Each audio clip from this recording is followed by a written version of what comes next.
পরজন্ম সত্য হলে কি ঘটে মোর সেটা জানি। আবার আমায় টানবে ধরে বাংলাদেশের এ রাজধানী। গদ্য পদ্য লিখুন ফেঁদে তারাই আমায় আনবে বেঁধে।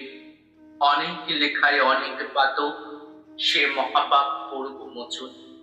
আমায় হয়তো পড়তে হবে আমার লেখা সমালোচন। ততদিনে দৈবে যদি পক্ষপাতী পাঠক থাকে, কর্ণ হবে রক্ত বর্ণ এমন কটু বলবো তাকে। যে বইখানি পড়বে হাতে দগ্ধ করব পাতে পাতে। আমার ভাগ্যে হব আমি দ্বিতীয় এক ধূম্রলোচন। আমায় হয়তো করতে হবে আমার লেখা সমালোচন। বলবো এসব কি পুরাতন আগাগোড়া ঠেকছে চুরি। মনে হচ্ছে আমিও এমন লিখতে পারি ঝুরি ঝুরি। আরো যে সব লিখবো কথা ভাবতে মনে বাজছে ব্যথা। পরজন্মের নিষ্ঠুরতায় এ জন্মে হয় অনুশোচন।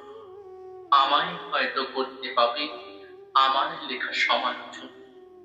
তোমরা যাদের বাক্য পাও না আমার পক্ষে মুখরোচক, তোমরা যদি পুনর্জন্মে হও পুনর্বার সমালোচক, আমি আমায় পারবো গালি, তোমরা তখন ভাববে খালি।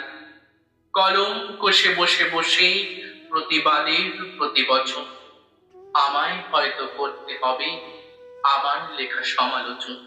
লিখবো ইনি কবি সভায় হংস মধ্যে বকযথা। তুমি লিখবে কোন পাষণ্ড বলে এমন মিথ্যা কথা। আমি তোমায় বলবো মূঢ়, তুমি আমায় বলবে রূঢ়। তারপরে যা লেখালেখি হবে না চিরচন। তুমি লিখবে করা জবাব, আমি করা সমালোচন।